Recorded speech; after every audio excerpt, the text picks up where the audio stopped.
there's always a personal or political benefit to Donald Trump with every policy or indictment that his administration announces. The latest example, the announced indictment in Miami between the Freedom Tower and the location for Donald Trump's presidential library of the indictment of 94-year-old Raúl Castro, former defense minister of Cuba.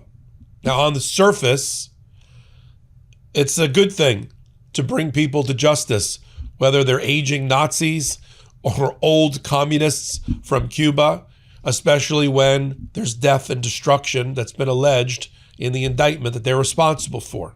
Raul Castro, in particular, according to the indictment, was behind the shooting down with heat-seeking missiles of 2 planes operated by an organization based in Miami called Brothers to the Rescue, trying to provide aid and assistance to Cubans trying to get off the island. 2 of the 3 planes were shot down. 4 people, including 3 Americans, were killed in that disaster. It led to a series of policy changes by the United States against Cuba, led by the Clinton administration, including something we call the Helms-Burton Act and tightening restrictions on Cuba. So to be fair, bringing him to justice is a good thing, but there's a political motivation behind it. And I'm going to unpack it for you here from my vantage point where I live in Miami, knowing the community. Let me tell you what we're watching. First of all, let's talk about the timing. We're in the middle of a terrible, horrendous news cycle for Donald Trump. From his failed overseas mission to China, to his failing and abysmal poll numbers, to a failing economy, to a likely midterm disaster. Every hour, every day gets worse and worse for Donald Trump, and the polls show it. So he likes to time his political and Department of Justice announcements to coincide with his flailing news cycle and polls. And so out of the blue, after a really bad performance by Acting Attorney General Todd Blanche concerning the creation of that $1.8 billion weaponization fund that's going to apparently be used to pay terrorist and insurrectionist organizations to help them get back on their feet, to refund them, if you will. You've got child sex molesters who are convicted who are lining up to get paid. You've got right-wing media outlets like OAN who's lining up to get paid. And while all that's going on, there seems to be, it's like crickets. You see no support for this by the Republicans or voters. So what happens? A day after Todd Blanche wipes away Donald Trump's and his family's tax liability of up to $100 million, suddenly we've got a planned announcement in Miami, in the city of Miami, in front of the Freedom Tower, which is a symbol for the Cuban exile community. It's their Ellis Island. It's an amazing museum. If you're in town, you should visit it. And right next to it is that 2.63 acre parcel of land owned by Miami-Dade College, or had been owned by Miami-Dade College, who transferred it for zero to the state of Florida, who through DeSantis, who transferred it for zero to the Donald J. Trump Library, Convention Center, Casino Fund, or whatever it's supposed to be. And there's lawsuits about that in Miami about whether that violates the emoluments clause. So it was no surprise to me to watch Trump put the press conference right at the epicenter of the Miami Cuban exile community, of which Marco Rubio, the Secretary of State, is a part. This is also, if you want to get to the politics of it all, and I'll show a clip in a minute with the cheering about the announced indictment. And again, I'm all about bringing people to justice who kill other people, especially in circumstances. I don't care if the Nazi is 100 years old, brought to justice. Same thing with the Castros. I'm talking about the politics and the timing around it. The city of Miami and the county of Miami-Dade are turning blue. And it's pissing Donald Trump off. And he wants to shore up his base as he leads into the midterms.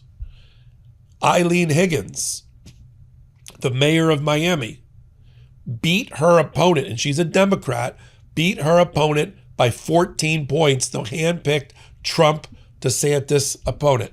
14 points. She's the first woman to be the mayor of the city of Miami. She's the first Democrat in over 30 years. That started the blue wave, or continued the blue wave of special elections and other elections. I'm Michael Popok, and I got some big news for our audience. Most of you know me as the co-founder of MeidasTouch's Legal AF and the Legal AF YouTube channel, or as a 35-year national trial lawyer.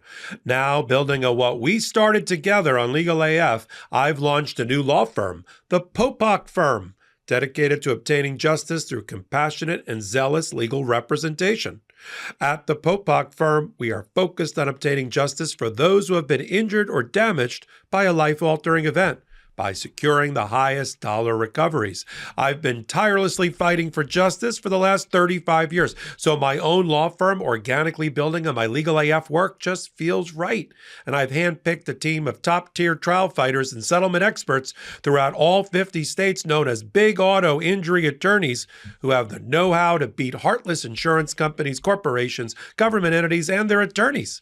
Big Auto's attorneys working with my firm are rock stars in their respective states, and collectively responsible for billions of dollars in recoveries. So if you or a loved one have been on the wrong side of a catastrophic auto, motor vehicle, rideshare, or truck accident, suffered a personal injury, or been the victim of medical malpractice, employment harassment or discrimination, or suffered a violation of your civil and constitutional rights, then contact the Popok Firm today at 1-877-POPOK-AF or by visiting my website at www.thepopokfirm.com and fill out a free case evaluation form. And if we determine that you have a case and you sign with us, we don't get paid unless you do.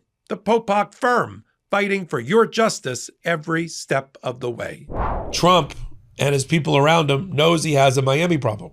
The county of Miami-Dade is led by a Democrat, a moderate. And so in order to win Florida, a Republican has to, for instance, win and run up big vote totals in the north of Florida, in the west of Florida. But as you come down from Orlando, down the I-4 corridor, and you come down the coast, that's where the Democrat has to ring up lots of votes, including in Miami-Dade and in the city of Miami.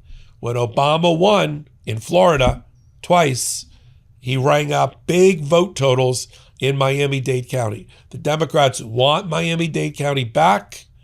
Trump wants to oppose it. He wants to get Spanish language radio, which is very, very powerful and active down here in Miami, to just be talking good things about Donald Trump and MAGA and the Republicans at or around this time. So I wanted to bring it from a perspective of what's the politics going on here. Let me show you a clip of the cheering that was going on when the indictment was announced, not at the U.S. Attorney's Office in Miami, not in Washington, but right next to the location Trump wants to put up his Trump library. Play the clip. Today, we are announcing an indictment charging Raúl Castro and several others with conspiracy to kill U.S. nationals.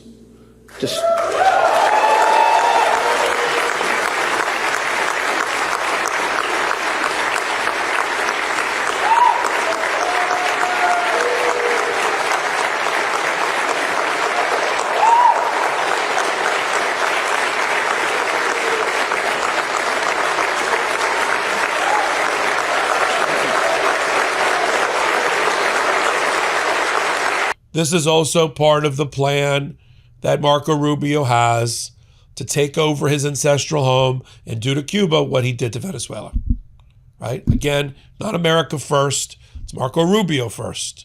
It's taken over an island that his family fled, when the elder Castro Fidel took over. So there's always a politics and a personal gain for anything Donald Trump does. Create a weaponization fund for people who have been damaged. Only if I get my $100 million potential tax liability wiped out by Todd Blanche the very next day. That's the only reason he does these things. He didn't indict Raúl Castro in the first term when the guy was 80-something. He waited till now when Trump is on his political last legs and on thin ice to pander and curry favor with a very powerful economic and demographic group and political group in Miami.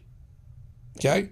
You've got to ring up the votes with the Cuban American exile community who vote if you're going to win. And there's a series of Congress people in and around Miami, Republican all. Hasn't been a Democrat since Donna Shalala. And a friend of mine, Debbie Mercosal Powell, there hasn't been a Democrat in that region. It's red, red, red. And so that is what's going on when you watch this, and people that, living in Idaho, Oklahoma, Maine, they're like, why are we just getting around to indicting Raul Castro now?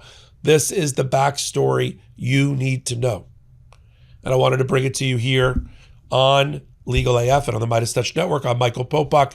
Take a minute, come over to Legal AF YouTube channel. 12 videos every day, fresh videos every day. Hit that free subscribe button and join me every day at around noon for a live report. I do a Popok pop-up on Substack for Legal AF. Until my next report, this is Michael Popok. Can't get your fill of Legal AF? Me neither. That's why we formed the Legal AF Substack. Every time we mention something in a hot take, whether it's a court filing or a oral argument, come over to the Substack. You'll find the court filing and the oral argument there, including a daily roundup that I do called, wait for it, Morning AF. What else? All the other contributors from Legal AF are there as well. We got some new reporting. We got interviews. We got ad-free versions of the podcast and hot takes. Where? Legal AF on Substack. Come over now to free subscribe.